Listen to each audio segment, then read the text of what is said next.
Hello, what is up mga moms or sir ma'am? Ako po si Ralph Cifra, isang visual artist from Manila, and today we are going to unbox and review the Transformers Rise of the Beasts YOLO Park Rhinox AMK Series 20cm model kit. Thank you very much YOLO Park for sending this to me. This video sponsored by YOLO Park. Thank you very much. Grabe mga moms sir, hindi lang isa pero dalawa yung sinend nila sa atin for unboxing, review, and customization. So, first, sa box, ito yung front of the box. Ito yung rendering, 3D rendering ng action figure or ng model kit. You have the Transformers logo, warning signs, sticker for authenticity purposes. Sa likod naman, you have the shot of the model kit, front and back. And then, itong model kit na to, hindi siya yung traditional na model kit na parang Gundam. Ano siya, pre-built na parts. So, you have the head, the shoulders, the chest, tapos yung arms, and then you can do posings like this. Also included dito yung Optimus Prime na weapons na pwede nyong ilagay dun sa Optimus Prime sa Wave 1 na ni-release ni YOLO Park way back. Siguro mga ilang di ko lang alam kung ano exact na year, pero baka nakaka 1 year na ata yun, not sure, pero sobrang angas din ng Optimus Prime na yun. Ito yung mga weapons na yun. Yan. Ito yung ina-attach sa arms ni Optimus Prime. Super cool. Para siyang some sort of a blaster na meron siyang sharp edge dito sa pointed edge dito sa bottom part. Very nice. Tapos dito parang meron siyang mga some sort of mechanical detail, parang rings na parang pwede siyang mag-charge, and then dito yung blaster, some sort of a scope, and then ito yung pinapasok dun sa arm. Dalawang piraso to, super nice. Try natin kay Optimus Prime pag dumating yung ating AMK series na model kit. Ayan, magpapadala ulit sila ng Wave 1 sa akin. So you have the Optimus Prime, Optimus Primal, and Bumblebee. And actually, na-customize ko na rin yun. So, mag-send din ako sa kanila ng mga photos for them to upload to their social media. Ito naman, you have the axe. Ganda rin to kasi meron siyang silver paint dito sa dulo para ma-emphasize yung blade niya. Angas. Ganda. Pwede rin equip kay Optimus Prime. Tapos ito naman, yung mga blades. Angas din ng blades. So, ganun din. Meron ding silver paint dito sa edge to highlight yung blade. At saka meron din pala dito sa kabilang part. Ngayon, shiny siya. Okay, let's proceed dito kay Rhinox. Okay, very first na ginawa ko, binasa ko muna yung manual para alam ko yung mga parts na included and kung paano siya bubuuin. So, you have the head. Tapos naka-indicate na rin dito kung ilang degrees yung articulation, kung ilang degrees yung capability ng articulation niya. So sa head, tapos dito nakalagay 360 degrees, arms bent 150 degrees, leg curl 90, turn around 70 degrees, front kick 90, flexible articulated hand. Tapos ganito yung magiging appearance nung kay Optimus Prime. Yan. Attach yung blaster dito sa kanyang arms, and then you can interchange yung mga blades. Yung blade papasok niyo muna dun sa peg bago niyo pasok yung kamay. Yan. Tapos yung axe pwede niyo equip dun sa kanyang parang trigger finger. Yan. Tapos meron din mga business cards si YOLO Park na binigay, so you can follow them on Twitter, Facebook, Instagram, Bilibili, and TikTok. Wala pa silang YouTube channel, pero ito yung ito yung business card nila. So if you want to buy their products, pwede mga monster, punta lang kayo yolopark.com, or di ko sure kung meron silang Shopee page, pero for sure magkakaroon yan in the future kung wala pa. Okay, measure muna natin si Rhinox. Rhinox stands around 8 or tama, or more than around 8 inches tall si Rhinox. Tapos ang width niya siguro ang lapad nito ni Rhinox around 6 5.5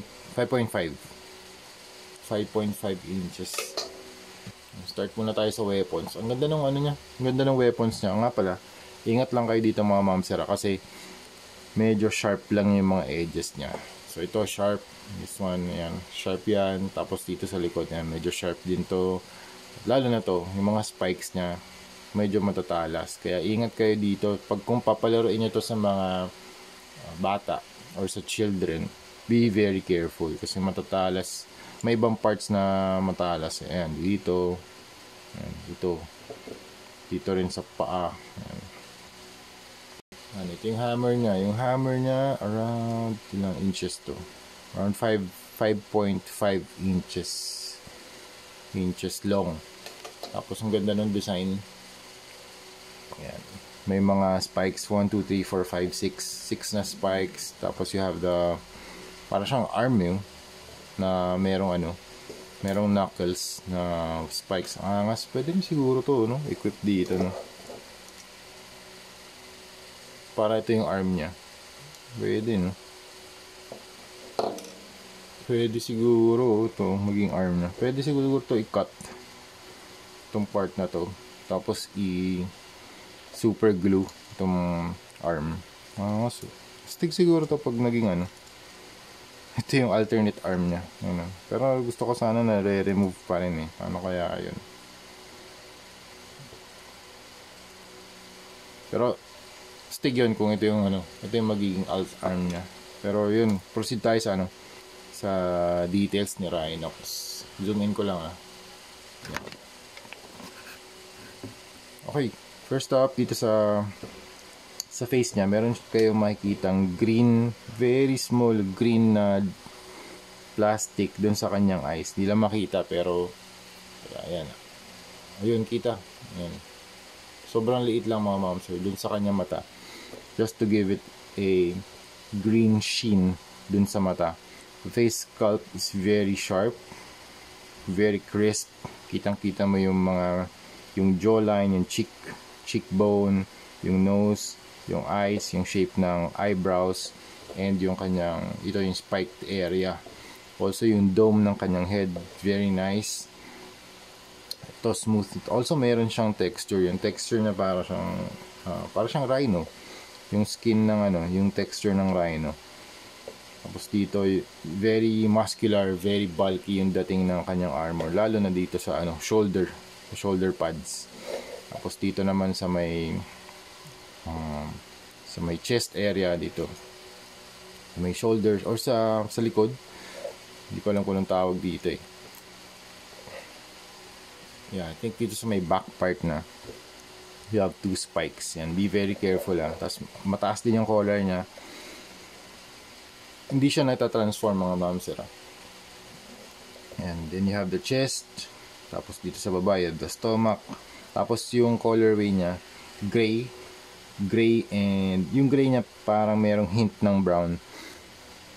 Tapos yung accents ng kulay niya ay bronze. Yung bronze niya metallic. Yan, mas metallic yung bronze dito sa mga smooth na parts. Yan.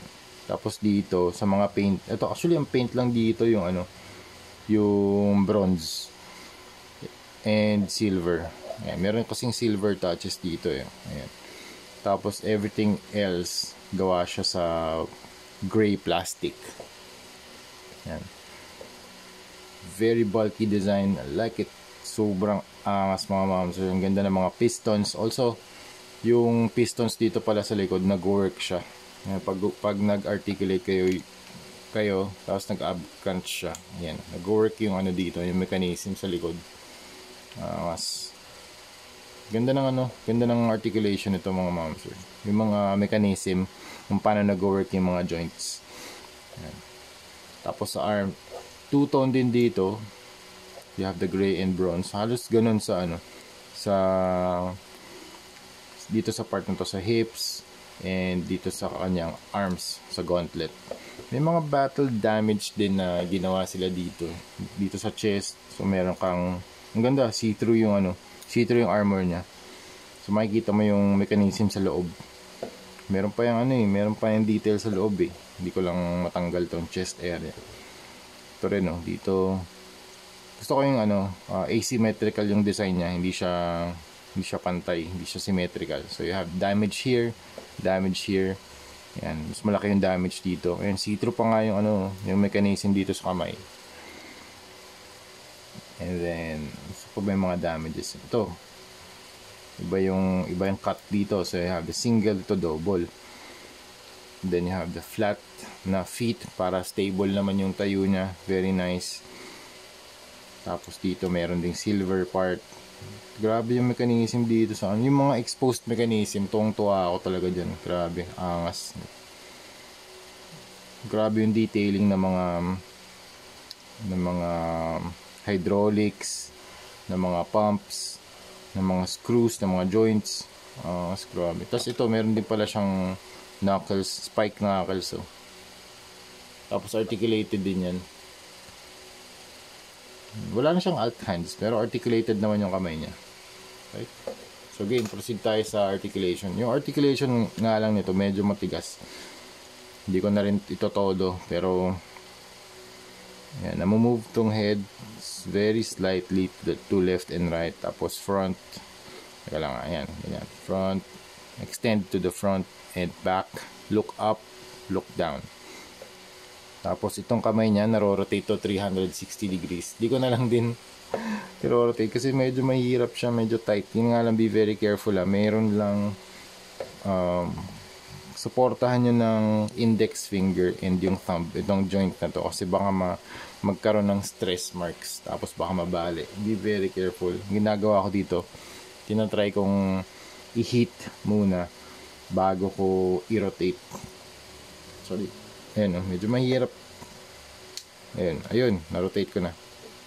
Ayan, 360 degrees. Ang hirap. Tapos dito, sa shoulder pads na, pwede nyo iangat itong shoulder for additional range of motion ito sa kamay. And then you have the rotation sa shoulders or sa arms. Elbow bend. Okay? Double jointed, and then ball joint sa kamay. Tapos dito, ayan, may ganun dito, ayan, ab crunch. Ganda nitong mechanism na to. Ayan.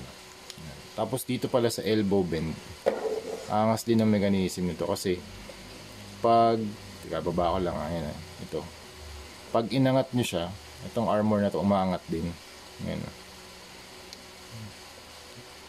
ayun, diba? Very slightly angat siya for better articulation dito. Tapos sa ab crunch, gawa na natin, napakita na natin tong mechanism sa likod. Angas.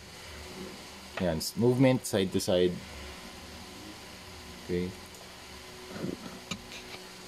Tapos itong mga front skirts niya naro-rotate din. Okay. Yan, naro-rotate din siya. Actually, kung medyo may mga loose dito na mga parts, actually meron dito sa akin loose kahapon nung inassemble ko. Pwede nyong higpitan kasi nakascrew naman yan eh. Ayan, dito. Ayan. Hinihigpitan ko tong part na to kasi itong part na to medyo loose eh. So, ayan, sa legs. Ayan, sa legs niya, pwede nyo i-drop down tapos front kick. Mas mataas pa nga sa 90 degrees to eh. Tapos yung sa legs niya, ayan, can move that back that far away, yan, that far, yan, kick, back kick, yan, medyo loose na ba siya? Ayan, hindi naman, ayan, medyo loose na, pero pwede na higpitan yan, wala namang problema, nahihigpitan naman yan. Tapos dito sa articulation dito sa paa, actually may rotation din yan, ayan, dito, ingat lang kasi sobrang medyo, yung ibang parts medyo tight. Okay, dito pwede nyo articulate. Ang galing ng mechanism eh. Yung mga nag-move na parts when you bend the feet. Okay, ayun, no? Tapos pwede nyo rin ibaba to for better articulation. Ayan, diba? Angas, no? Ito gumagalaw, ganda. So you can see the engineering behind this, super nice. Thank you very much, YOLO Part. Tapos dito sa paa, can bend, can articulate. Tapos ito may articulation din yung toe, stig, front and back.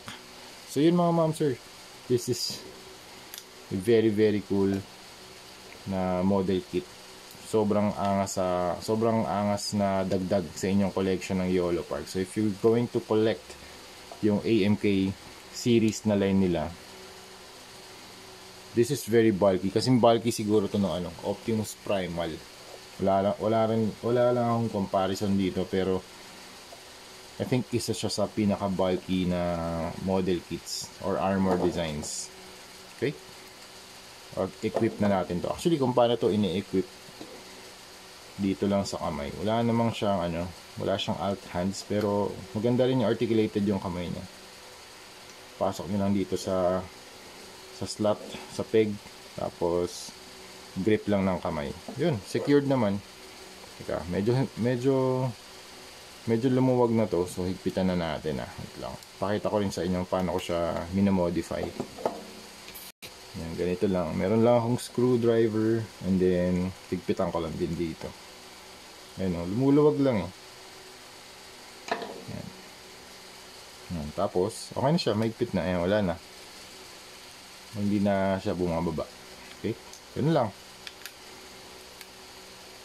So, yun lang mga ma'am sir. Ito-customize na natin si Rhinox. Kaya, ni-review na natin siya. Okay? So, yun. Thank you very much for watching and see you sa next video. Bye-bye!